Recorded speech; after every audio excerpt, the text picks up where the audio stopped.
Welcome. It is 7 o'clock, so seeing we have a quorum, I will bring this meeting out of recess. Welcome everyone to this month's Committee of the Whole meeting.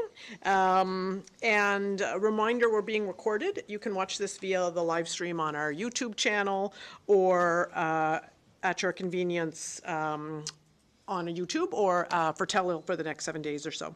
So I'll begin by acknowledging that we are gathered here today in Unama'ki, the land of the fog, part of Mi'kma'ki, the unceded traditional territory of the Mi'kmaq people since time immemorial. We honor and thank the Mi'kmaq for sharing their land and home with us. So we had an in-camera meeting earlier before we went into recess, and I'm looking for, I would entertain the following motion, that Committee of the Whole recommend to Council to authorize the Revenue Manager to sell property number 07963912 at the June 6th, 2025 tax sale as discussed in camera.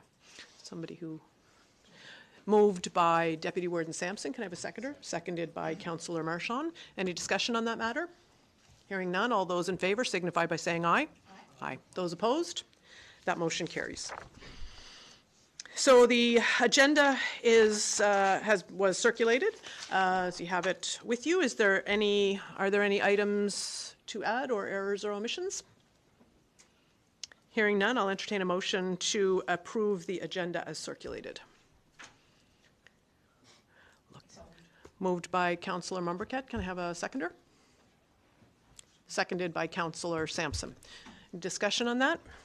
Hearing none, all those in favor signify by saying aye. Aye. Those opposed? Motion carries. Next item on the agenda is the review of the minutes from the last Committee of the Whole meeting. That was on April 8th. Those are in your package from pages 4 to 11 if you're following along online. Are there any errors or omissions to the meeting minutes as circulated? I'll make a motion to approve. Moved by Councillor Mumbercat to approve the minutes as circulated. And I have a seconder? Seconded by Councillor Sampson. Any discussion on that motion? Hearing none, all those in favor signify by saying aye. Aye. Those opposed? That motion carries. So that brings us to our two presentations for this evening. So welcome to President David Dingwall and Vice President of Development Sarah Burke, Cape Breton University, regarding the Forever CBU, but I understand that we have some other folks, so you're welcome to bring yourselves up to the center stage here, and our clerk will hook you up. So welcome. We're happy to see you here, and yeah. You don't have an ejection button, do you? I do, absolutely. So we usually, yeah, so we'll ask you to keep it to about 15 minutes-ish. Sure. David Dingwall. Hi, Sean. How are you? This distinguished gentleman. How are you? Be quiet. Hi, David Dingwall. Yeah, all the time. Sure. How are you? Good to see you again. Good to have you here. You're looking well. You as Good well. to see you again. Good to see Good you. to see you. And I know this lady. Of course. You got the ejection button, right? So it's on, and I had it playing today, so we'll make Clayton to. Yeah.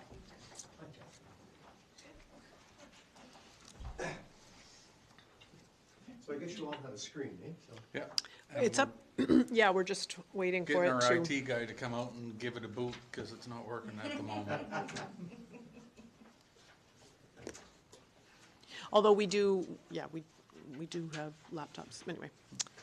We're just getting Clayton to fix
So I want to thank you for the opportunity to say a few words tonight.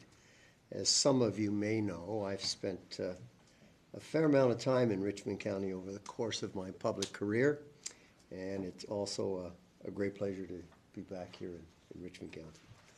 I want to share Cape Breton University's remarkable journey, the impact we have made, and the bold ambitions that we have for the future.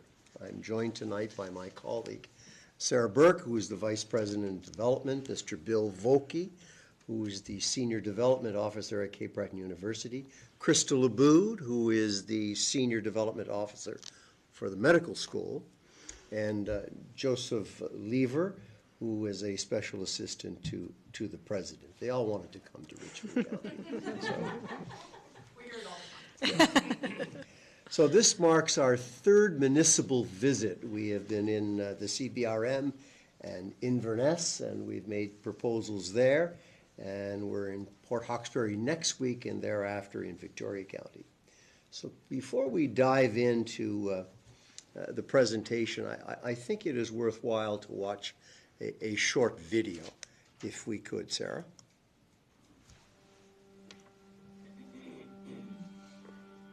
I'd like to tell you a story, a beautiful Cape Breton Unama'ki story, a story about boom and bust, pride and perseverance.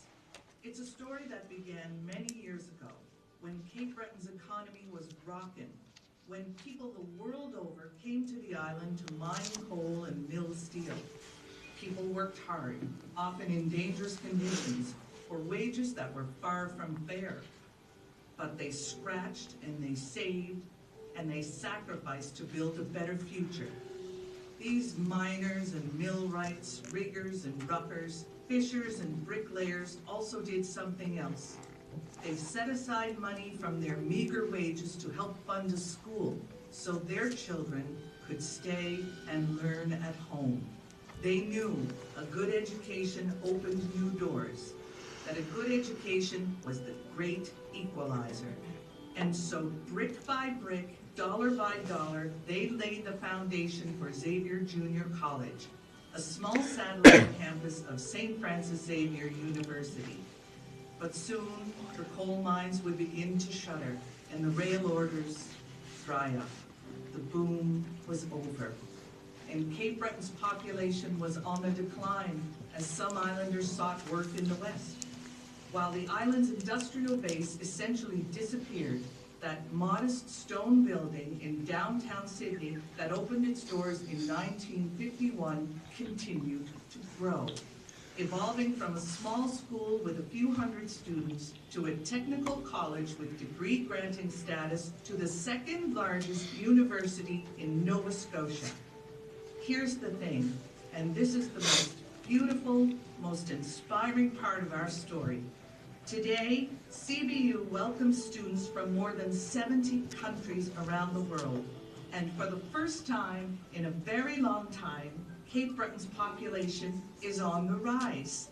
And the island's university continues to persevere, helping to build a stronger, more sustainable island so future generations can stay and thrive with community in mind and community in their hearts. You see, it's all come full circle.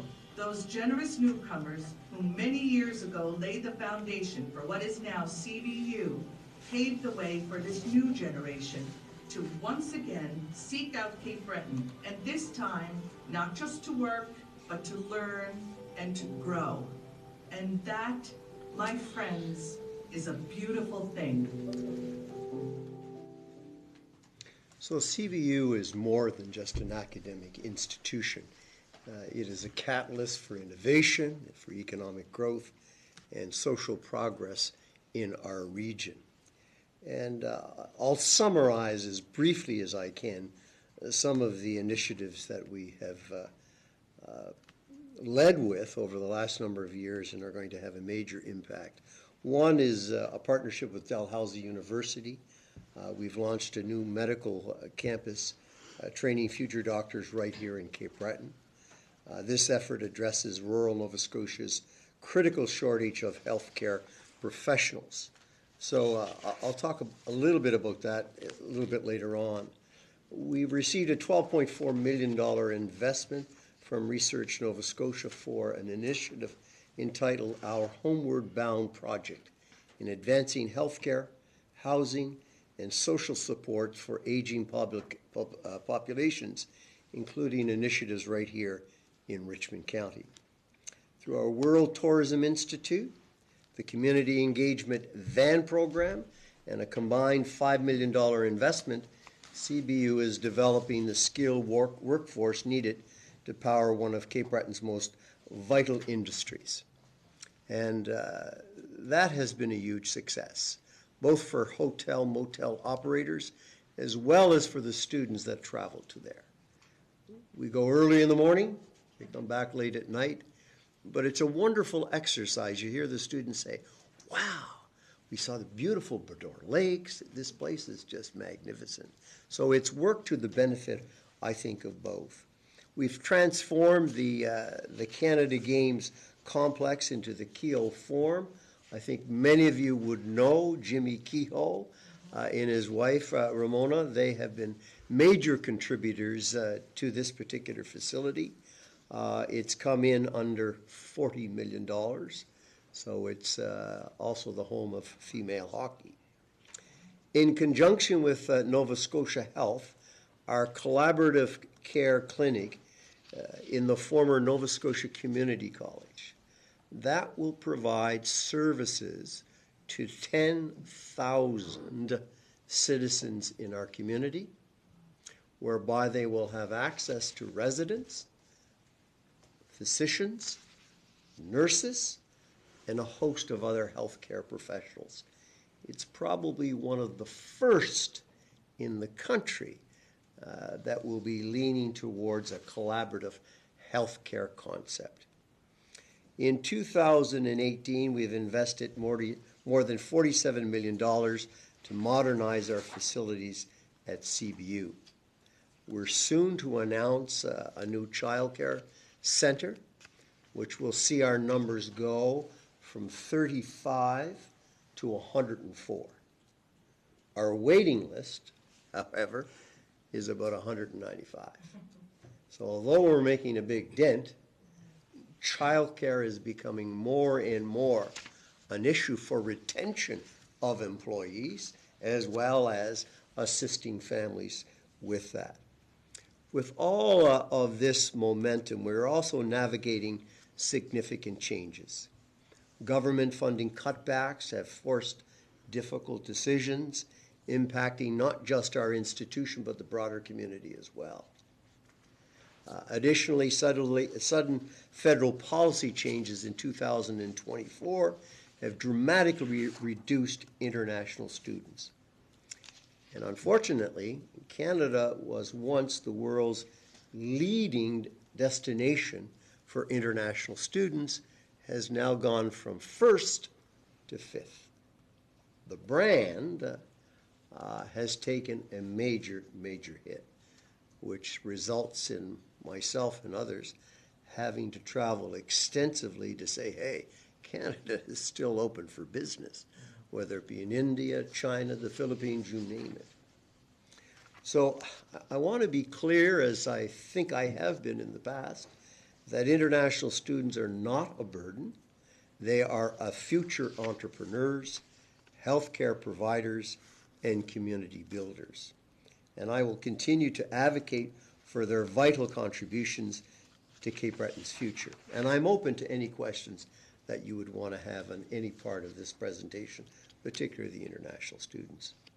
So to position CBU for the next 50 years, we've launched the Forever CBU Capital Campaign, an ambitious $205 million initiative, and I'm proud to report that we've already gone over the halfway part. The campaign is funding transformational projects. Kehoe Forum is the first arena in Canada, to be dedicated to female hockey. And for all the gentlemen that are here, when you enter the Kehoe Forum, just to alert you, there's 21 female washrooms, and there's 4 male washrooms. which is the complete opposite of what it used to be. But if you go early, I think you'll be okay. The Nancy Dingwall Health and Counseling Center will expand healthcare access for students in the broader community of Cape Breton. New partnerships and programming, including nursing with Acadia University, are strengthening our healthcare education and expanding our nursing seats to 161. From, well, it started at 38. And in just a couple of weeks, we will graduate the first cohort of new Bachelor of Social Work program. Now, that has been a long-standing objective of the university, both from an academic point of view, but all of our stakeholders have been pushing dramatically to increase the number of social workers in our community. Later this year, we will break ground on the $140 million Center for Discovery and Innovation, a state-of-the-art science facility that will house the Marshall Legacy Center, which is after Donald Marshall, one of the icons of the Indigenous community. And that will be a big part of the facility. Our new medical campus is collaboration with Dow is a game changer. We took about a year to research the concept of a medical school in Cape Breton. And of all of our data, and we went to Australia, we were in many parts of Europe, many parts of Canada, it became very, very clear to us that if you take kids from Ontario and put them in a med school, they ain't coming to Richmond County. So the key is to get those smart, intelligent kids from rural Nova Scotia into a medical school setting. And then when they graduate, the prospects, the possibilities of them relocating back to a rural community goes to about 80%. And we have certain restrictions on what they can do and what they can't do, such as they have to sign a return to service. So enforcing that will take place as we move forward. Delivering culturally self-healthcare, particularly for Indigenous and African Nova Scotians, is a priority.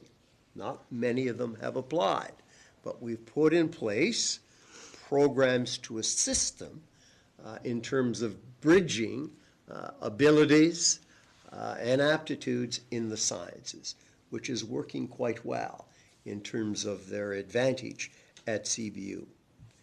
So I'm here to tell you tonight that CBU is one of the most modern, collaborative, future-ready campuses in Atlantic Canada, if not in Eastern Canada.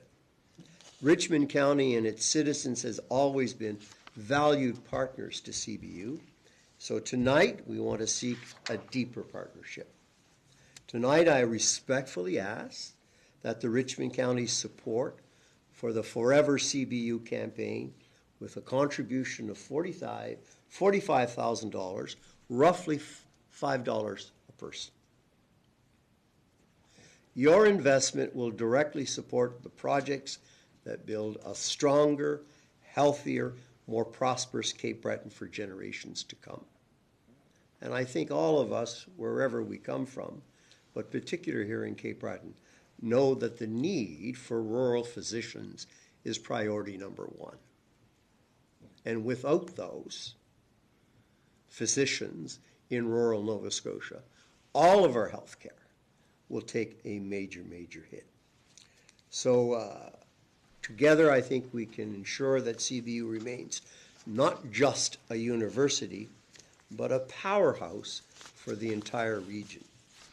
So, Madam Warden, thank you for giving us the opportunity to make a brief presentation. I'd be open to any questions that you may have. Thank you very much. It really is something to see all of the things that we hear announcements about kind of condensed into a few minutes, and to see cumulatively how impressive that feels. So thank you very much for that. I'll throw it out to councillors if they have any questions for the team that are here. Councillor Marchand? Thank you, Warden. Dave, is this something annually you want us to give, or just for this year? He's not gonna say no. I'm glad you asked that. Well, I think your share could be annual. No, to be very serious, this is a one-time contribution. It's same for the CBRM, $5 a person. Same in Inverness, Richmond, it's $5 a person. That's what we're hoping to get. It could be given over 2 years, if that is more in line with what the capacity of the municipality is. But no, it's not a continuous thing. Next year we'll have something else. Anyone else? Councillor Membercap? Thank you, Warden, and thank you, Dave and Sarah, for your great presentation. I definitely echo the Warden's comments. It is very exciting times for CBU. I was on site. I mentioned to Sarah and Bill and Crystal earlier last week, and to see all that construction coming together is pretty something special, and to see the Kehoe name, which is from here in Richmond County, on that forum as well, was. Yeah, it was quite something to see. I can imagine the ceremonies to christen the building must have been beautiful. So I did, not so much a question, but a comment. In our grants and contributions discussion at budget time, we did have a $20,000 line item, not approved, but held, I would say, at the time. So you're suggesting that this would be 45, because that 20,000 was from a previous discussion, I believe. Do you recall that, Warden? No, so that 20,000 was based on the fact that we knew you were coming and anticipated an ask. And so to Councillor Marchand's point, I think when we talked about 20, I think it was sort of with an understanding that there may be an additional in the next year. So your ask, I think, aligns pretty closely with what we were looking at over just a couple of years, whether it's 2 or, yeah. And so, go ahead. Yeah, so I guess further to that, are you seeking the 45, like, could it be a 2-year contribution, Absolutely. So much this year? Absolutely. Okay. Great. All right. Just 2 points. You did reference the med school in Kehoe.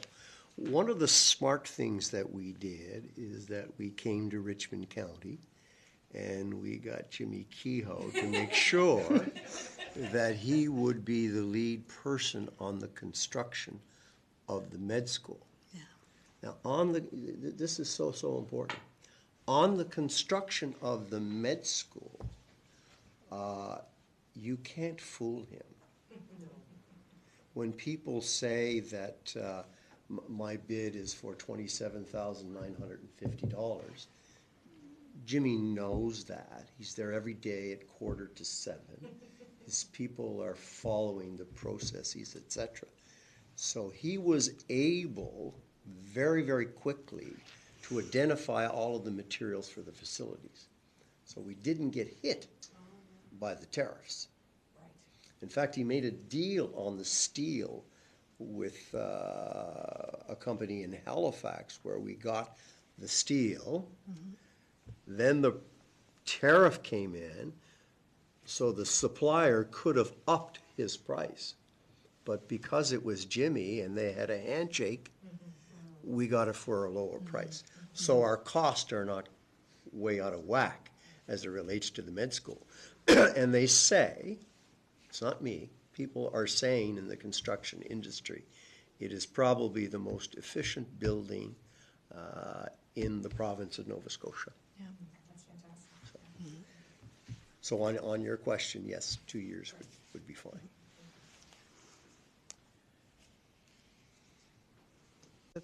There are lots of Richmond connections and very pleased about it. And I feel like Sean and I would be remiss if we didn't mention that you may not pass by it if you go to West Arishat, but Xavier College actually began here in Arishat, just a few feet from this building. So lots of connections for sure.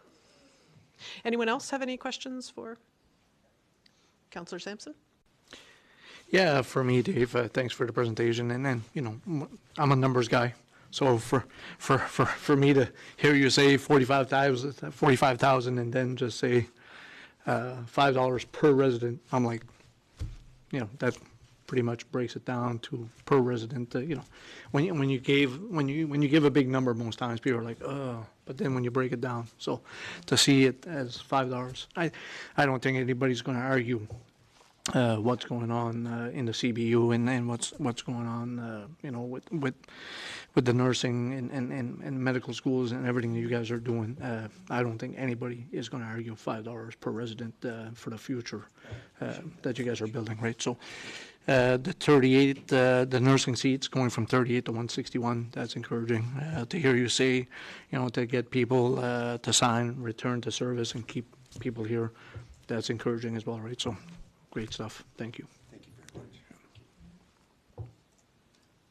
much. Yeah, I will say also as former principal of the school, the high school here in Richmond County, the SRCE school, it was always, you know, a day of celebration when one of our kids got into the nursing program at CBU. Not just the nursing program, but it really is a stellar program. And so the reputation that program has is in schools that 20 years ago, we certainly didn't see that reputation at CBU. So yeah, kudos on that front. Here's a little add-on You can. to nursing. Here's a little add-on for nursing. The students at CBU that are involved with nursing have the highest marks of the international test that they all have to become an RN. People say, how do you do that? How do you do that? Do you cheat? I said, no. But what they do is that when a nurse, for instance, is assigned to a hospital for her practicum, she is supervised by the nurse on the floor.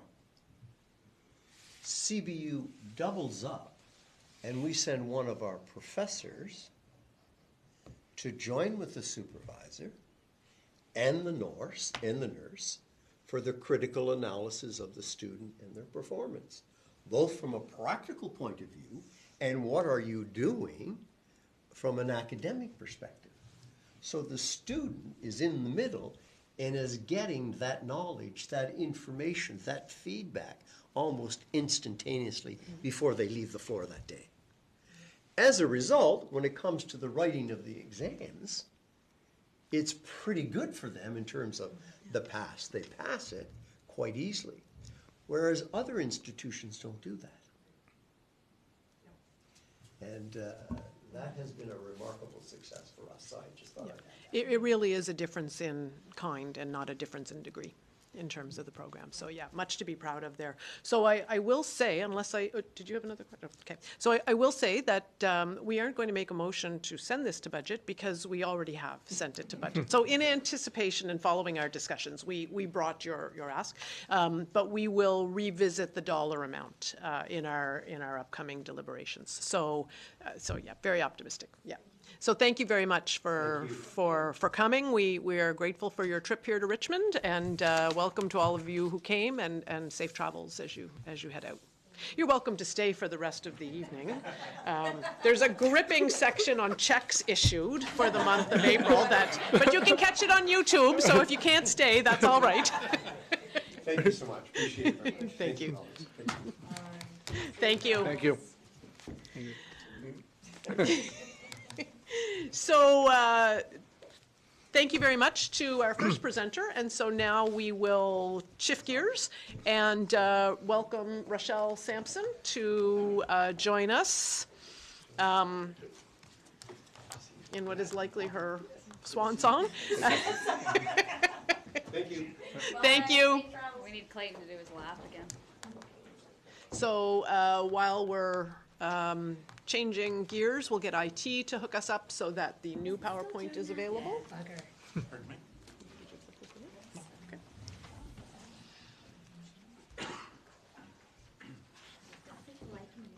No.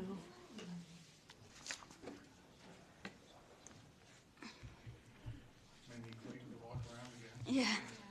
Needs to do his victory lap. The glow. There is the tiniest note. It's a crack up there. Yeah. It's kind of nice. I noticed it with you last time, Chris. There's one of those out there. Yeah. It must be very distracting. Yeah.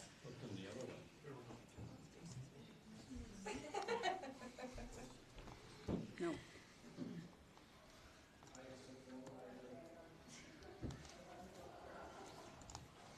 So while we are getting organized with our IT issues here, I will welcome Rochelle Sampson, Economic Development Officer for the Municipality of the County of Richmond and the Town of Port Hawkesbury regarding the Cape Breton Regional Enterprise Network, Richmond County and Port Hawkesbury's Q3 Information and Activity Report. So for folks watching at home, we're just looking to get the PowerPoint hooked up so that you can watch along. Also the Q4. Oh, I'm sorry, Q4, yes. And you can hit your little red button there, and then you'll be able to get started as soon as we connect you. It's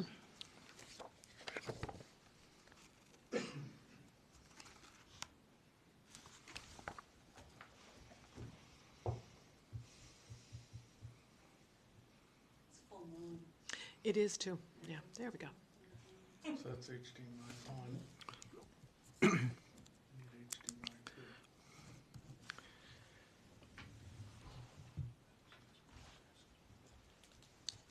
Is one the meeting package? Or is it just the agenda? Just open your presentation. There you go. Perfect. Okay, over to you. Okay,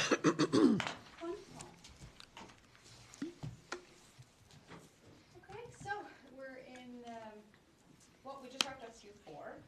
It was quite a large couple of months. We did a lot of things. So I will do my best to keep this 15 minutes, but if there are any questions, please let me know. So this reporting period was January 1st to March 31st. In January, we recognized the importance of a stable trade relationship, and we released a statement on the U.S. tariff response. We also wanted to highlight the Strait of Canso's sustainable infrastructure strategy that was released, as well as Jeremy, our Director of Communications, went to France to be a part of MIPIM, the Marche Internationale de Professionnels de l'Immobilier, which essentially is a real estate and professional economic trade show where he went and highlighted the excellent lands and areas that we have in Richmond County to do development.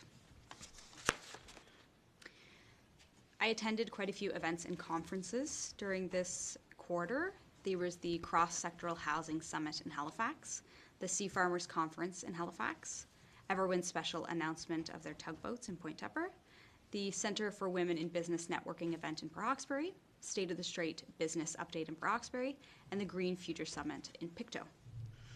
A couple of the association and committees that I'm on that I attended some meetings were the Richmond County Collaborative Network, Everwind Community Liaison Committee, Growing Port Hawkesbury Committee.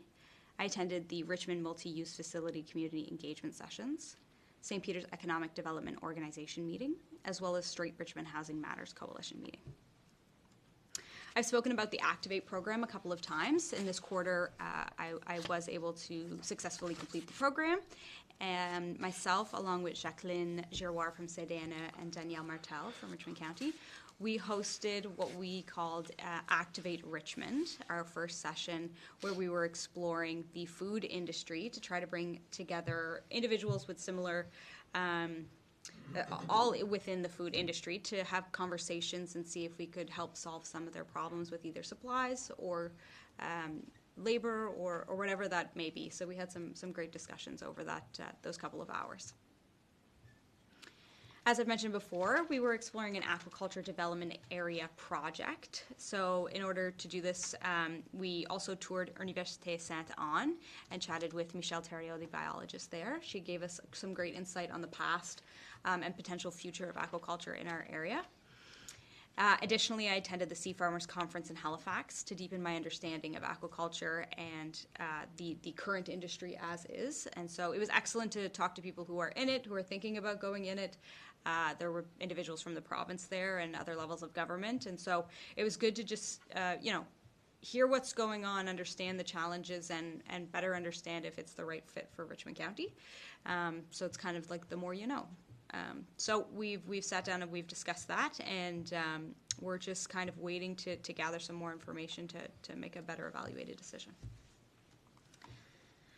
Along the way, there were quite a few client support and engagement. So throughout the quarter, I supported a range of clients exploring new business opportunities, expansions, and investments. Activities included showing clients available properties in the area, business consultations and meetings related to transportation services, financial institution closures, tourism assets, mental health services, and small business financing.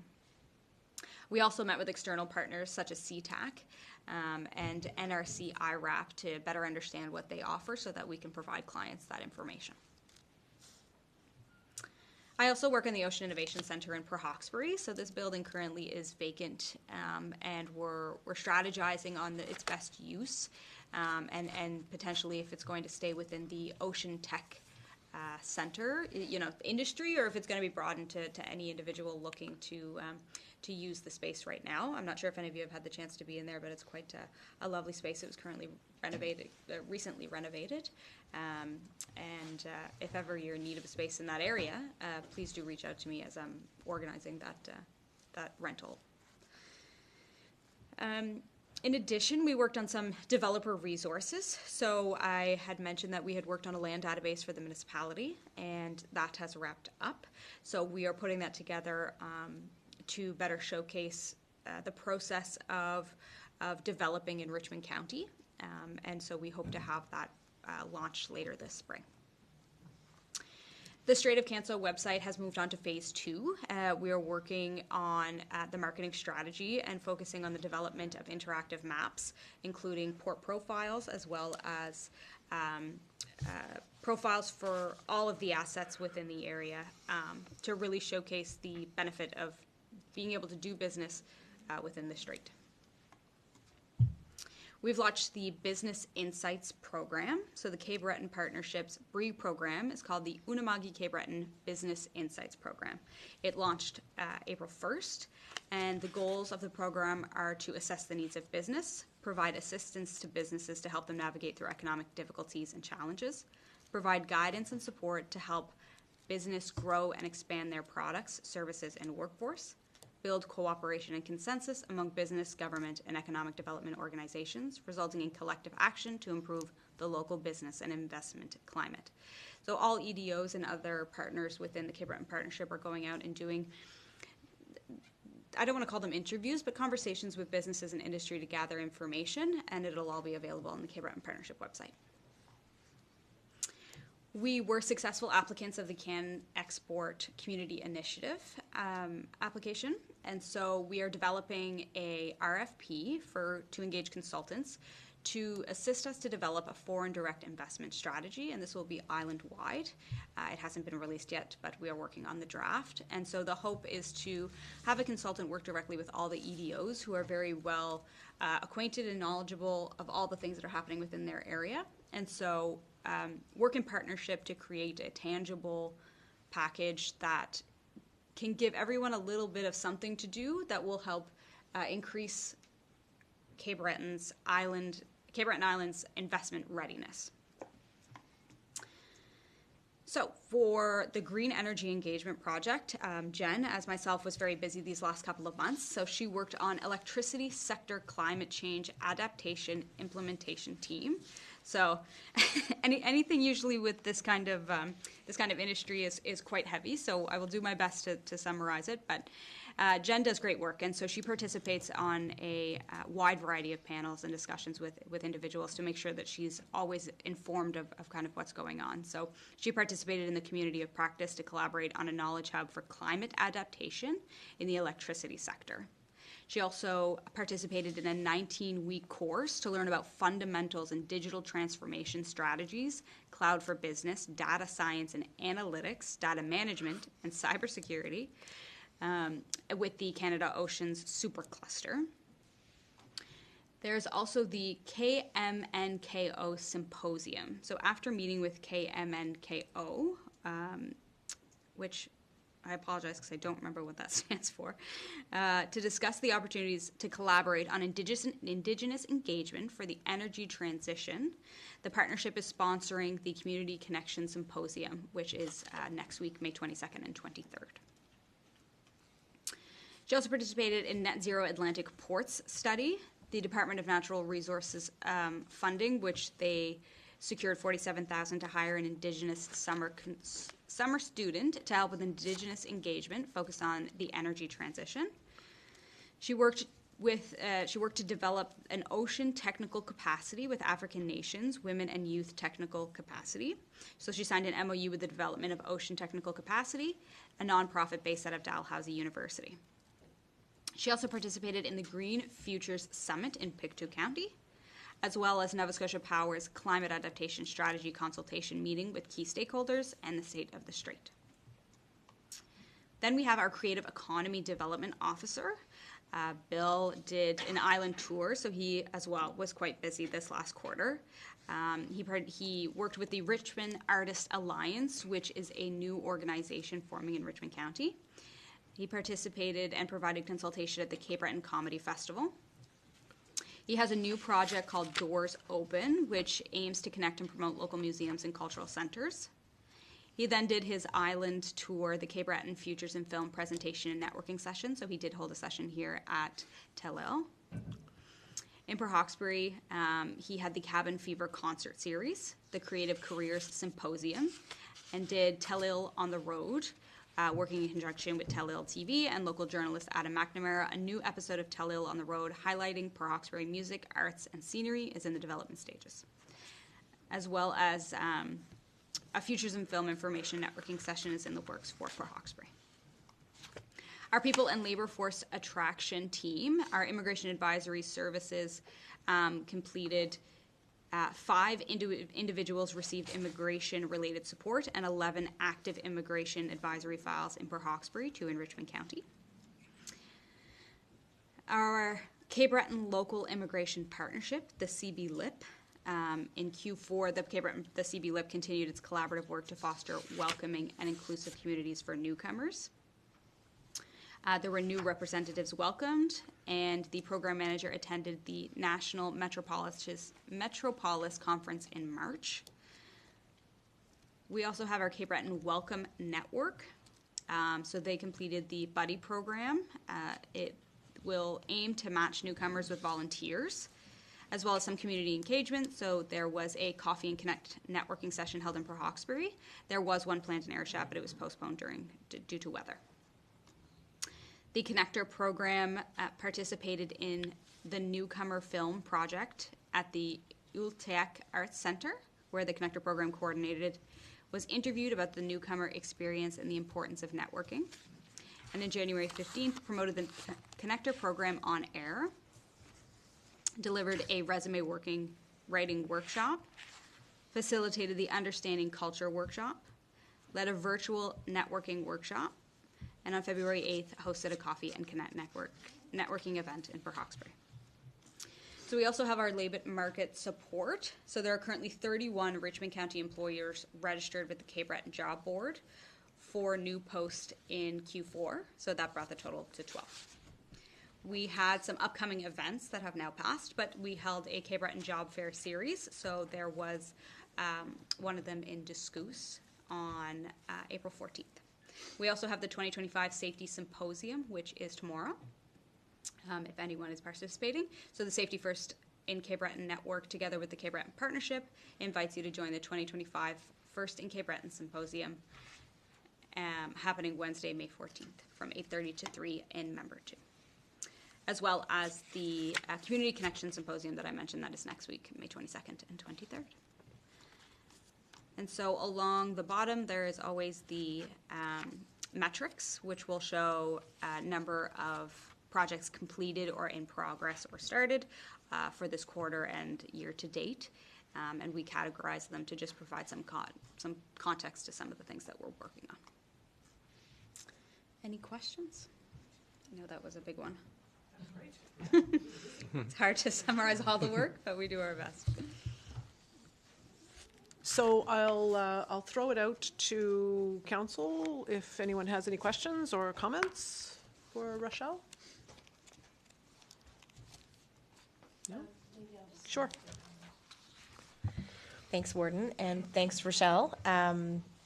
I know we have acknowledgements later on this agenda, but I believe this is probably your final presentation to Municipal Council, and I want to acknowledge your contribution. You've given these updates a few times now, and it's clear that I know what it's like to enter this, to enter the economic development world, and trying to learn and figure out your way, and you've done a stellar job, so I want to thank you for that. So to provide some context, I am still part-time until May 30th, and we're in discussions of what that's going to look like going forward. We have put out the job ad to see.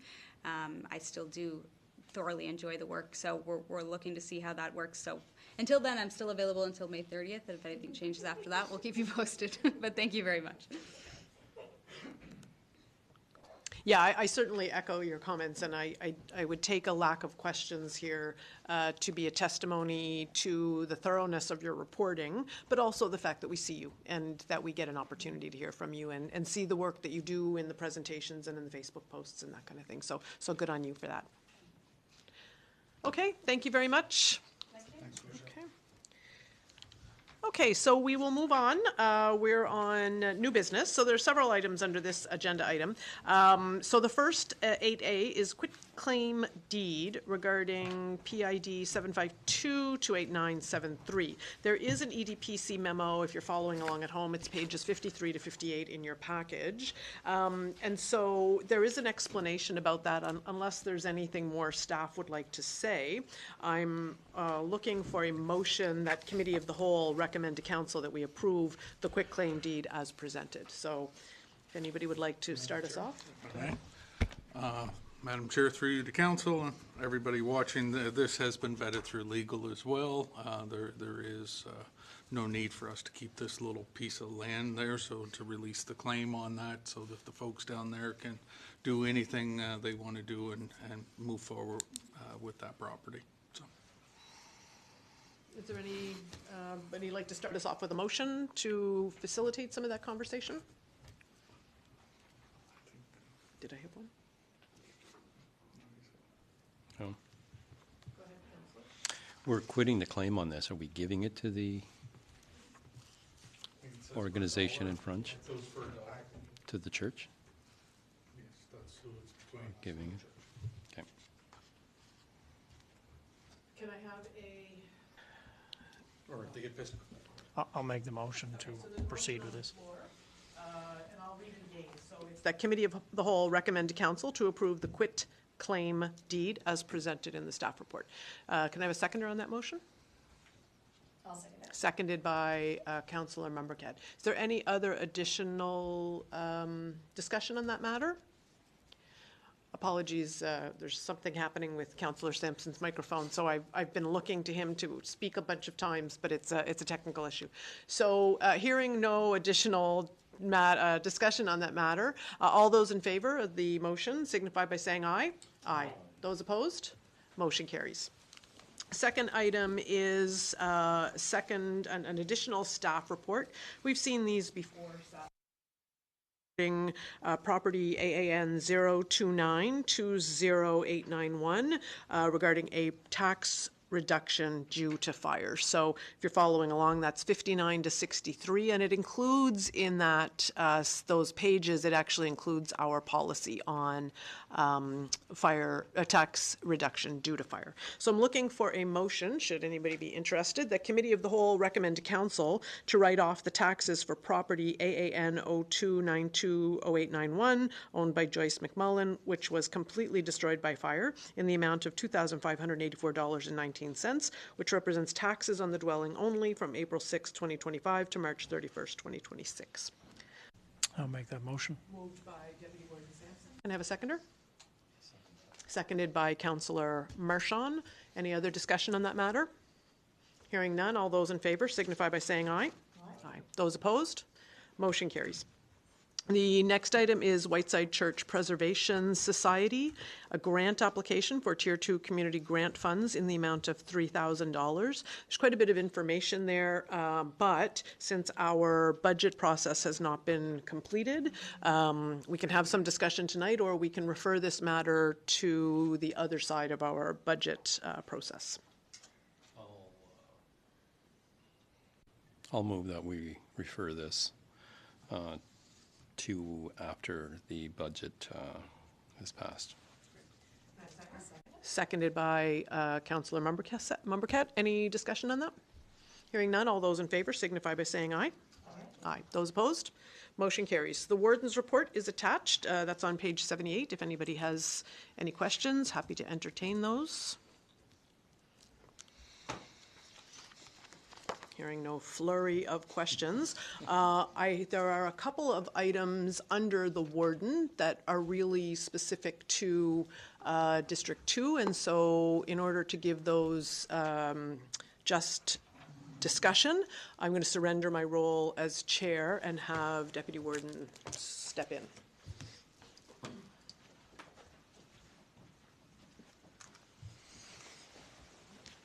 How are you doing?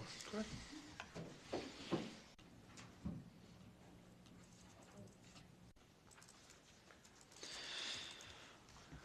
All right, so the next item, agenda item, to do with the deer. I'll pass that on to you, Gordon. Thank you, Deputy Warden. So I did want to, I put a memo in place so that I would make sure I didn't miss anything, but I would also keep council informed about sort of the correspondence I've had with DNR. So perhaps we can begin with my first motion, and then I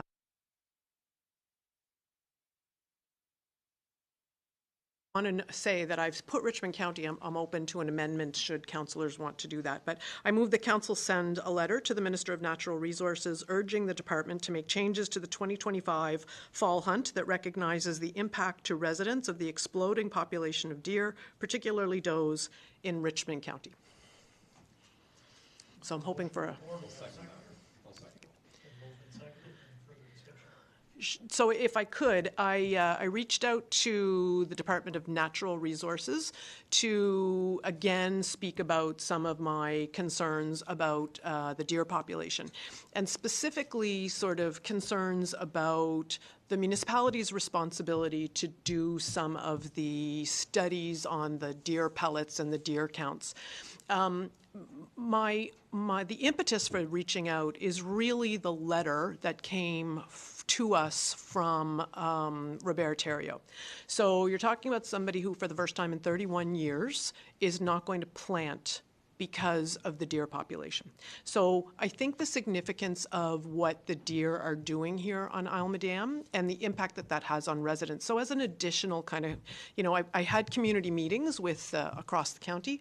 So there's a grandmother who won't let her little girl run through the field they live next door, won't let them run through the field because of the deer and the ticks and the manure that they would have to go through to get from point A to point B. So in my discussion with DNR, they did actually point out that they are aware that vehicle strikes have been significantly have significantly increased. So just I won't read them out, but just I did sort of flag to them concerns about food security.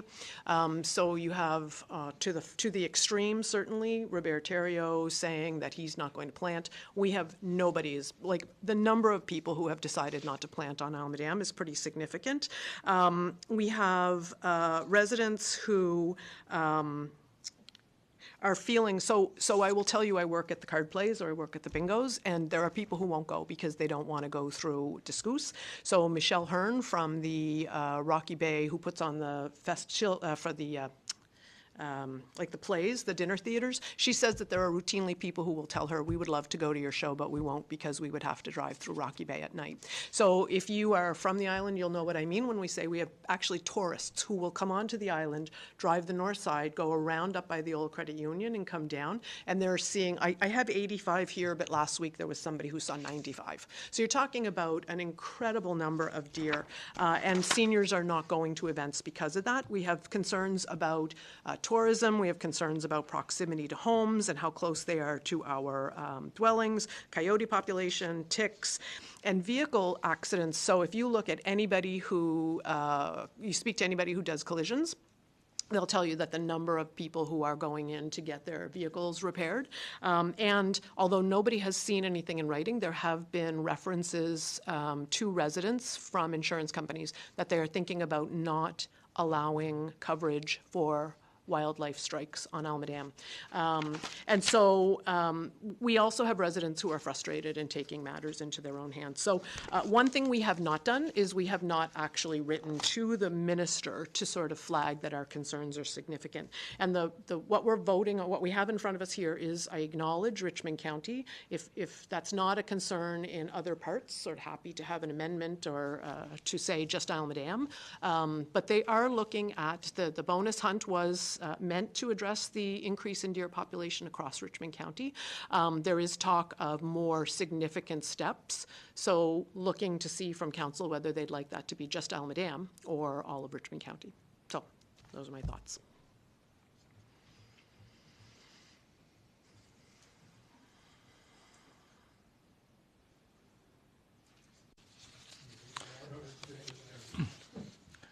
Thank you, Mr. Chair.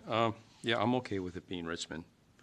There are other areas, I think the St. Peter's, River Bourgeois area, where I hear a lot of complaints. 2 or 3 in my community have been hit pretty much right by my own home. So maybe we can flag some areas. We can do that maybe in an email, flag the areas where people have concerns, because, I mean, we don't want it to be all of Richmond, but we want more than one area probably looked at. State Richmond highlight a few, yeah. If it's easier, I'm happy to sort of have councillors talk about specific parts of their district that may be more problematic and incorporate that in something more specific about Richmond. Yeah, I would agree that I'm okay with it being all of Richmond. I think we know that anything they do is going to be based on a count anyway. There's going to be some statistical data, but I would definitely support the specific mention of the village of St. Peter's. It's definitely been an issue, and I know that that you know there have been some strikes, and it's it will impact people's ability to get insurance, either because they can't get it, which if this is now being considered for Alma Dam, or because it drives the cost up after a while, right? So anyway, I would definitely support that. Thank you. Any further discussion? So we have a motion and a seconder. Hearing no further discussion. All those in favor signify by saying aye. Aye. Those opposed, nay. Motion is carried. All right, we'll move on. I do, yeah. So on that same theme, the deer population. And when I met with them, this was actually a request that they made of us. So when I say they, I mean Department of Natural Resources. They suggested that we write a letter to Public Works to stipulate that in areas where the deer population is really significant, that the clearing of the roads in a really timely way can prevent strikes. It doesn't change the deer population, but it gives you a fighting chance when they come out. And that, as we know, it isn't just DNR or Public Works clearing the sides of the roads, it's also Nova Scotia Power. So just to write and sort of respectfully request that they consider the challenges we have with the deer population when they're scheduling their works. This was the request from DNR. So I move, that council send a letter to the Department of Public Works and Nova Scotia Power to request that roadside clearing be scheduled early in areas of Richmond County where wildlife strikes have increased in frequency. Seconded by Councillor Marshaw. Any further discussion? Hearing none. All those in favor, Yeah, I'm glad to see that motion, Warden, because, yeah, I've had residents reach out to me and ask for that specific approach to clear some of the roads. And like you said, they said, you don't stand a chance, I mean, you can't see them. They're popping out of the ditches and so I'm glad to see this motion on the table, and hopefully we'll see some action there and clear some of those roads and clear the ditches. Yeah, I will say that I've done a little investigating here, and and I know somebody who does the work for Nova Scotia Power. They are very mindful of birds and nesting patterns, so it won't happen until nesting. That's part and parcel of how they do business. But if we could get some, goodwill on their side as they schedule going into the other side of nesting.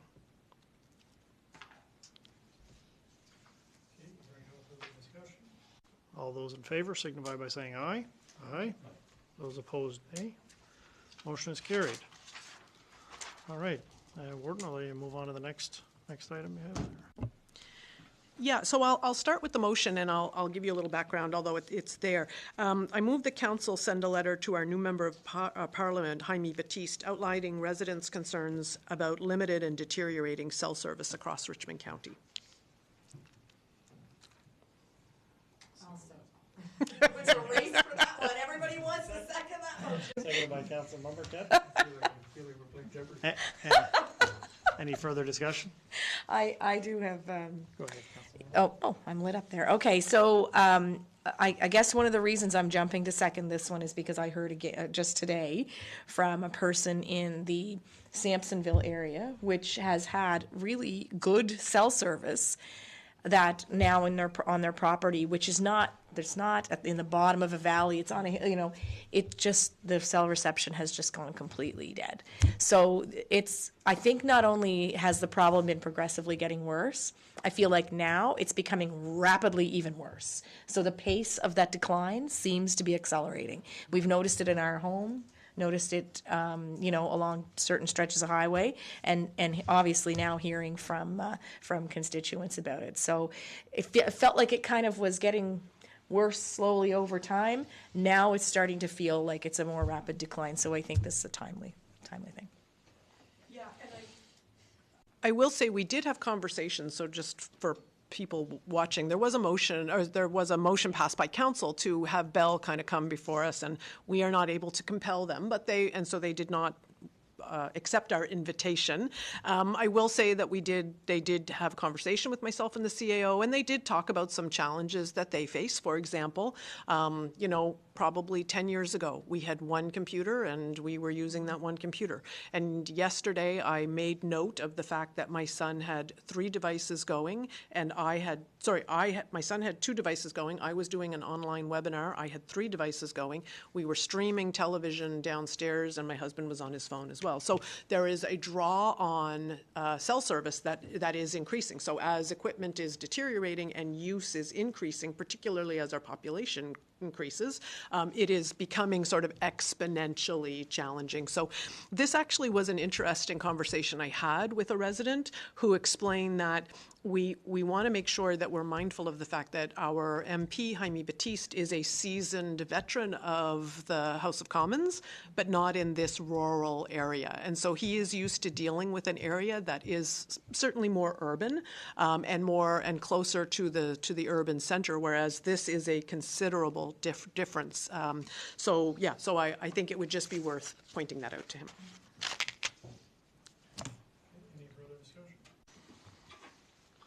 Been moved and seconded. All those in favor signify by saying aye. Aye. Those opposed, nay. Motion is carried. All right, move on to the next one.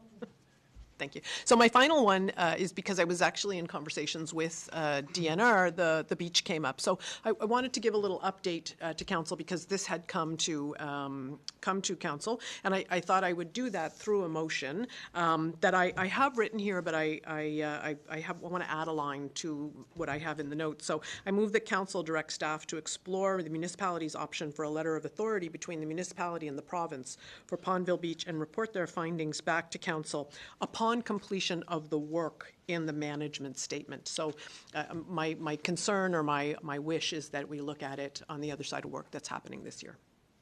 Okay, we have a motion on the floor. Do we have Seconder? Seconded by Councillor Sampson. Any further discussion? Yep, go ahead. Oh, my gosh, that thing is working so well tonight.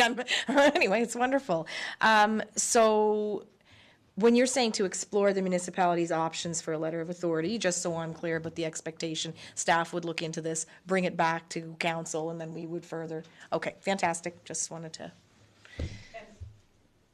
And I'm mindful of the fact that we have one more committee of the whole meeting, but I thought I would give a bit of an update. So as you know, there was some council help to draft a letter, sent a letter to the province. There was community engagement around the deteriorating conditions at the park. And so a community meeting was held in Rocky Bay in June, really well attended, and they gave really excellent overview of what kinds of changes could happen in Pondville Beach and why, and the role of the ecosystem. So really, really well thought out and really data-driven work.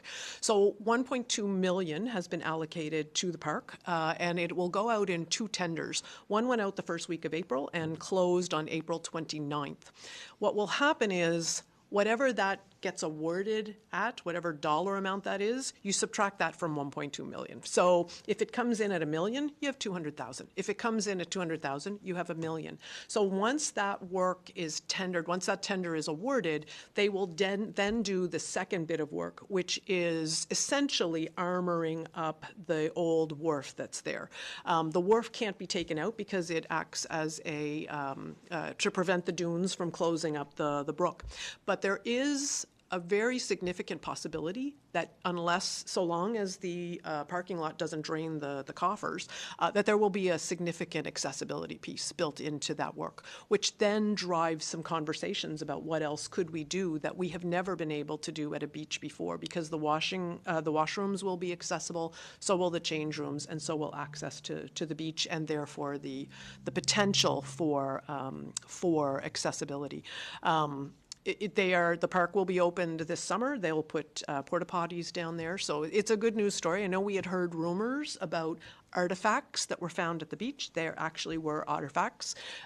They were not time immemorial, thousands of years old. They were a few hundred years old. You're going to see it look like they didn't finish the project, because there will be 2 little areas cut out that will still have trees and branches. So it was tools from farmers from few hundred years ago. But I'd be interested in seeing what opportunities we have. But again, it would only be report back to us after the work is completed, so we can see what we have available to us. Okay, any further discussion? A motion on the floor, and it's been seconded. All those in favor signify by saying aye. Aye. Those opposed, nay. Motion is carried. Thank you. Thank you very much. See you later. See you later.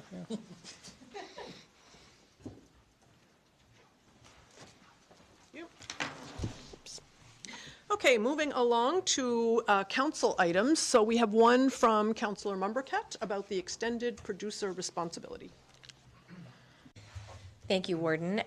So I guess just to give a little background on this for some of the folks who are watching at home or potentially in the gallery who are not familiar with it, extended producer responsibility, or EPR, is a policy approach that makes producers accountable for their product's environmental impact through the product's life cycle, including at end of life. And that means producers are responsible for the financial and or physical aspects of managing the waste generated from their products, including recycling and disposal. So municipalities, obviously, as managers of waste disposal and recycling facilities, we've been at the forefront of the EPR file for some time now. We have regional chairs who created a subcommittee called the Priorities Group. That Priorities Group has worked tirelessly over the last number of years to build consensus among municipalities, and they drafted a proposed framework for regulations to ensure that Nova Scotia remains a leader in recycling and diversion in Canada. On August 2nd, 2023, the province announced the EPR for regulations and stated it would come into effect December 1st, 2025. So, on March 5th, the reason I'm bringing this forward is because on March 5th, of this year. Circular Materials, the company who will be handling the EPR file, they clarified with municipalities that materials outside of their targets under the regulation cannot be collected, transported, or processed with other recyclable materials. And that all recyclables generated from nonprofits, community facilities, including fire halls, businesses of any size except for campgrounds, institutions except for schools, they must be completely separated at all phases from circular materials obligated items. So municipalities knew throughout the process that circular materials would not be financially responsible for the materials generated from the locations noted above. However, the extent to which they must be kept separated was not communicated. And that was changed from the draft report that was originally reviewed. That was changed without the input of municipalities. So this information came to us at the NSFM conference. There was some discussion. There was also a very full discussion at the NSFM Board of Directors table last week or whenever that was. I'm losing track of my time. But essentially, circular materials will not target any materials from sources such as visitor accommodations, institutional accommodations, industrial and commercial sources. So essentially, what that means is we could be potentially in a position where we have to duplicate that collection and storage and disposal if this doesn't get worked out, or there are other options that we need to look into. What I guess I'm asking of council at this point is, because there seems to have been this change without the consultation of municipalities, it would be to have staff look into the change and what that impact might be on the municipality.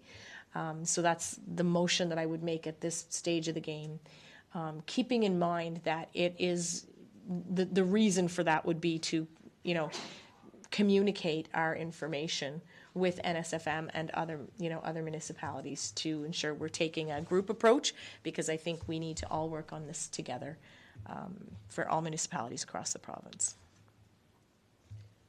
Okay, so there's a motion on the floor. Do we have a seconder? Seconded by Councillor Sampson. Is there any other discussion on this motion? I will say that I sit on the Solid Waste Management Committee with our Director of Public Works, and it certainly comes up at those meetings. I thought that this was already being looked into by staff.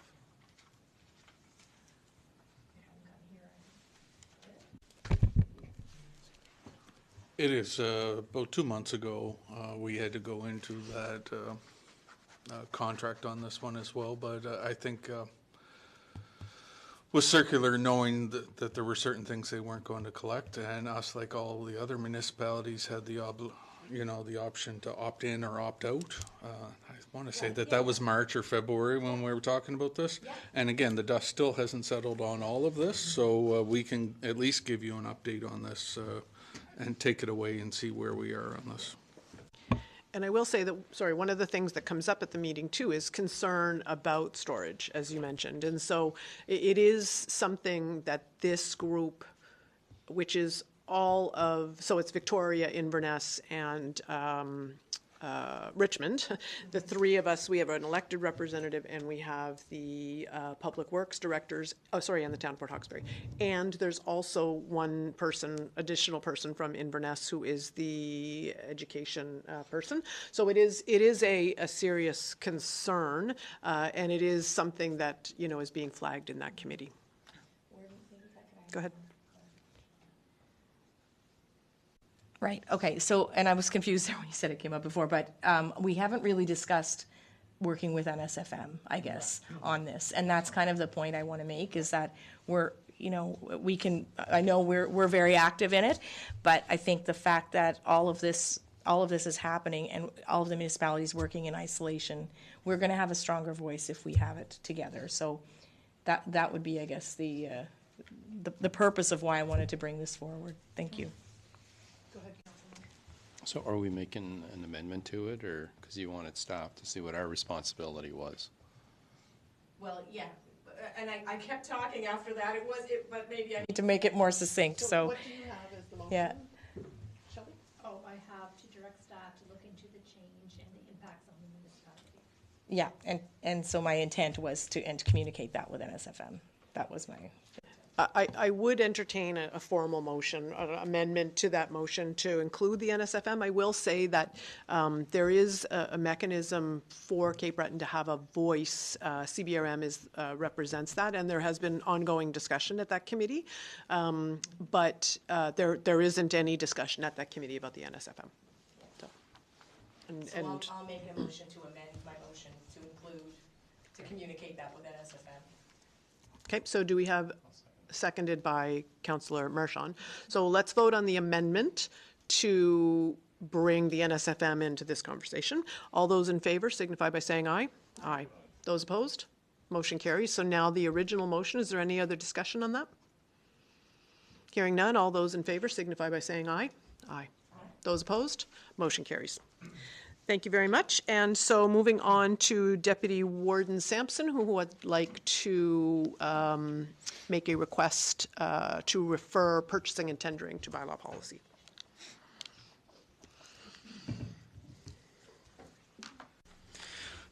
Thank you, Warden. And it's basically nothing more than just that. I know our bylaw and policy list is fairly lengthy, so I thought I'll put this through now, and I don't think it's a big rush. But it's just, given the current climate of things going on, I thought it might be good for us to refer this back to policy and bylaw and just look to see if there's any specific changes we may want to make. Do we have a seconder? Looking for a seconder first. Okay. Okay, great. I know. So is there any discussion on that motion? Hearing none, all those in favor signify by saying aye. Aye. Those opposed? Motion carries. Great. So now we're on to item 11, which is the CAO's items, Administration Operations Report. So you have that there from pages 88 to 91. Wondering if anyone has any questions for the CAO? No improved and condensed. Yes. Yes, I love it. Thank you. We're trying to shorten it. We're down Yeah, to yeah. 4 No, pages. that's good, and it's dense and concise, and yeah. Okay. Anybody have any concerns on there? I assume you would have flagged them in your notes in preparation. No? Okay, so we'll move on to community acknowledgements. I'm pleased tonight to speak about April's Volunteer of the Month, Eleanor Boudreau. Eleanor Boudreau has a heart of gold and is always the first to offer a helping hand. Whether it's a pan of squares, a pot of soup, or a piece of fabric, Eleanor is quick to respond. Eleanor currently serves as co-president of the St. Joseph CWL and has been a devoted member for over 45 years. She is an active member of the parish, serving as both a Eucharistic minister and an altar server. As a dedicated member of the Almadam New Horizons Seniors Club, she has served as treasurer, auditor, and is an active community participant.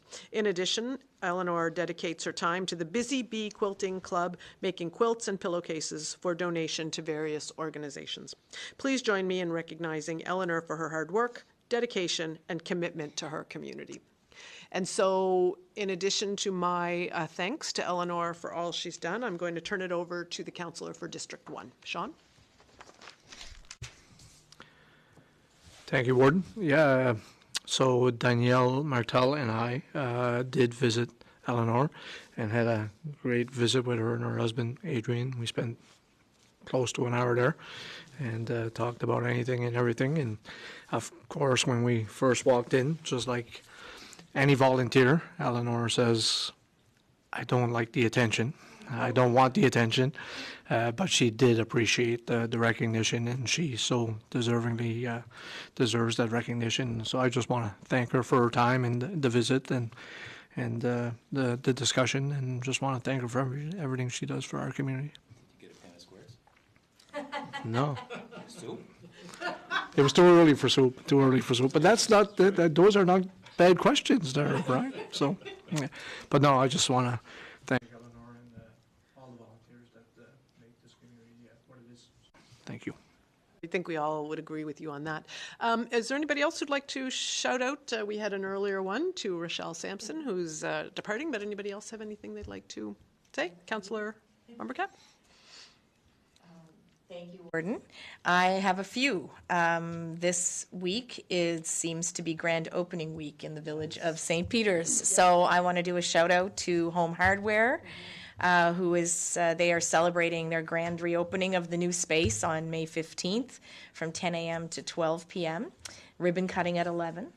Cape Breton Realty is the same day. They are going from 10 a.m. to 1 p.m. Probably some of the best views of St. Peter's Bay you can find in their new office. So I highly recommend for folks to stop in on May 15th. Their ribbon cutting's at 11:30. You can see a pattern here. I'm thinking that the Chamber of Commerce giant scissors are going to be making the rounds. And then on May 17th, our Salty Waters Wellness Market is having their grand opening from 10 a.m. to 4 p.m. I don't know exactly when the ribbon cutting is, but I looked at their agenda and it looks like they've got lots planned for the day. So just want to say a huge congratulations to Parker, to Sherry, to Steph and Paula and all of their teams on their confidence in investing in businesses in the village of St. Peter's and in Richmond County in general. I also want to, maybe on a sadder note, just recognize the departure of Amanda Landry, our nurse practitioner at the Kingston Health Centre. Amanda has given many years of service to this region, the region of Cape Breton South and Richmond County, the town of Port Hawkesbury, and I know she's moving on to other things, and I just wanted to say a thank you for her years of service. I know many of her patients have really adored her and are sad to see her go. So thank you, Amanda. Great. Anyone else? Yeah, for me, just want to acknowledge everybody that took part in the community cleanup around Richmond County. So every area, every district, you had someone, partake in spearhead, some very good volunteers and hard workers to clean up our ditches and clean up our community, right? So I just want to thank everybody that took the time to do that and partake in the community cleanup. So well done and thank you. Yeah, I saw a reference to the number of pounds, but it was significant. I can't remember right off, but it was really something, and it was something to see the bags of garbage on the side being ready to be picked up. To sort of, it was pretty pretty demonstrative of how much litter we accumulate through the run of a year. Shouldn't be something to be happy about, though. No, that's right. You're Yeah. 100% right. Yeah. Okay, so thank you for that. So we'll move on to correspondence. So there's a number.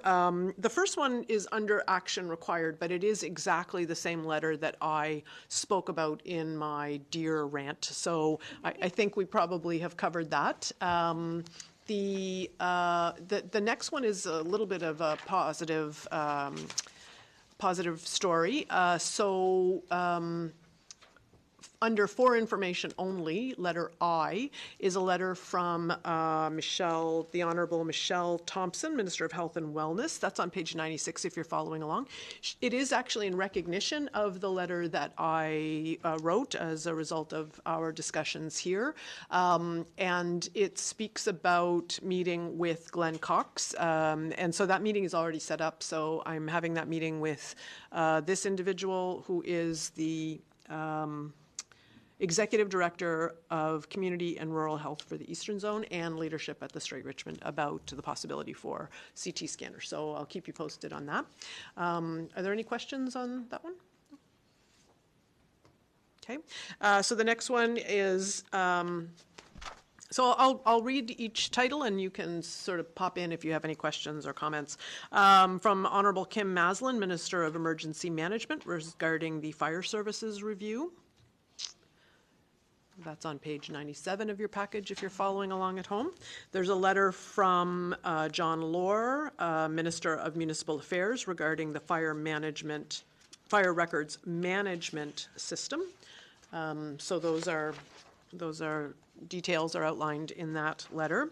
And the others, the next several, are letters that I wrote that you would be aware of. So one was regarding a letter of support for Senior Take Action Coalition for a Champion Award nomination, a letter of support for the Straight Richmond Healthcare Foundation. And again, just to reiterate, that was so that the foundation had a letter they could take with them in their request for fundraising. Letter. Sorry? Did I? Hey, Richmond. Oh. Sorry, did I make what? No. Okay. Colton LeBlanc, Honorable Minister of Growth and Development, regarding the joint management of Point Tupper Industrial Park and inclusion in the Atlantic Port Assessment, and one regarding the proposed solar project. And finally, concerned about the increased non-resident deed transfer tax. So the only other one that didn't come from me in that long list is from Lisa Pavlak, Compliance and Enforcement Coordinator, talking about how our confirmation of compliance under the Accessibility Act. So kudos to the IDEA Committee for making that happen. Any comments on any of those correspondence? Great. Hearing none, move on to item 14, unfinished business. So we had an action item on our list, item 260. So there was a motion of council to direct staff to investigate what other communities were doing, other municipalities, I guess, around housing. So housing development. So that information has been compiled in a very nice little report that's available from pages 110 to 124 for folks who are following along at home. Any discussion, comments, concerns? It will be certainly interesting to see what a new government with a new housing minister has to say about programs that may sort of spur development. Just a note on another sort of related topic. We had a motion of council to that came originally from the PAC, that if there were any additional developers who would be interested in speaking to us. We didn't have a large uptake, and it was more people who were interested in what they might be able to do in the future. So we've pushed that back out a second time on our social media. So if any of you have any information about developers, by all means, please tell them to reach out. We'd love to talk to them. The next one is the Spike program. So that Spike Fund program. So that came from action item 510, and there is a motion, or sorry, a staff memo there. Anybody have any thoughts on that? Sorry?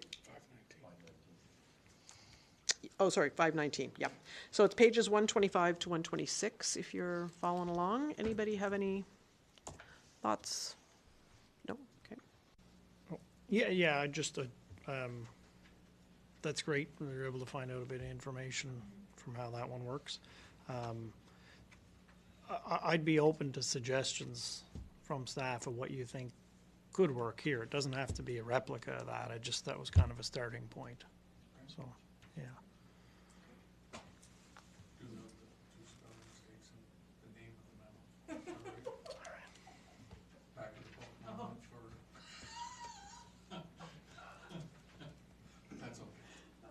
I've seen far worse. I don't doubt that. Okay, so, sorry, go ahead. Yeah, AI. So Warden, just, I guess just, maybe it's a question on this, because the town of Kentville said they are funding that solely through donations. Does that, I wonder, like, is that the receipt of donations, like in terms of our municipality? I don't think we have a history of collecting donations from community to fund that type of thing. Have we ever done anything like that? Do you? That I'm not sure. Yeah. I can't speak to that. Okay, I just wondered if that was. But that is one of the. Because that sounds like what they're doing, What right? kind of mechanisms we're going to put in place here for this. Yeah. Okay.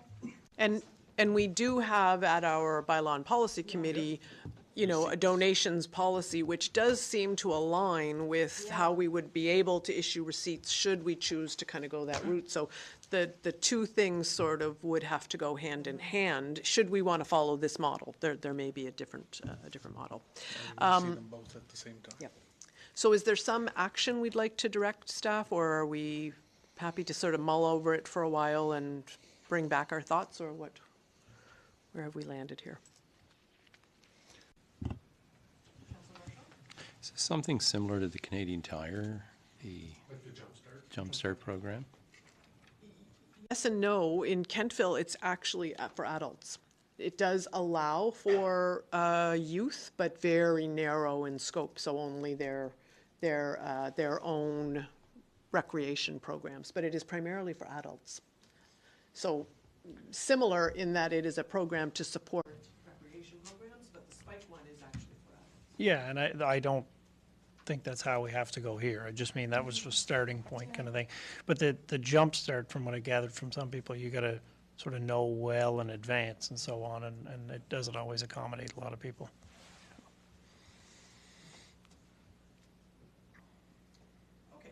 So we'll move on, and if somebody wants to circle back at that point, certainly we Madam can. Chair, if I could, please just do. through you and your mic being on, will catch my voice anyway, so we'll circulate to council looking for feedback on age limits, eligibility and stuff like that as we move forward with it, just so we get a feeling for what council would like to do on this, all right, as we dig into this, right? We don't have an idea yet, exactly. Well, that's it. I think that I would have a different opinion about whether I want to move forward if I had some input into, would it be for children, would it be for adults, would it be for recreation programs, would it be for high school programs, so I'm open to feeding into staff some information about where I think, and then bring it back for more discussion. Councillor Mombercap? Warden, I'm wondering if we could refer this to policy and bylaw for discussion in tandem with our receipt of donations policy, and that way we would have sort of our public member available to provide input as well, and which I think is always helpful. So I would make a motion to refer it there. I'll second that. Yeah, I think that makes sense, because that does need to be funded somehow, and if we're looking at being able to potentially do it through receipted donations. So is there any other discussion on that motion? Hearing none, all those in favor signify by saying aye. Aye. Those opposed? Motion carries. And so there is review of checks. Are there, if anybody has any issues to bring forward, and similarly a review of action items. Those run from page 133 to 140. We've checked off a few. And so if there's any comments or discussion on those? Hearing none, there were no items added to the agenda, so we'll throw this out to a 15-minute question period. There is a slight delay, but just a reminder, this question period is not restricted to items on the agenda, so it's 226-9885. If anybody has any questions, we have a little bit of a delay when people phone in. I don't know if anybody from the gallery has any questions. Gallery being Joey over there. So we'll sit for a second while we wait to see if we get any takers.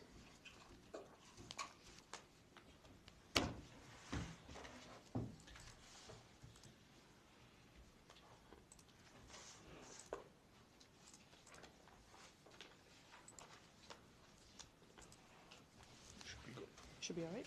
Yep. Okay, so seeing there are no further business on the agenda, the Committee of the Whole meeting is adjourned. Thank you, everyone. 8:34. Not bad. That's a long one. That's good.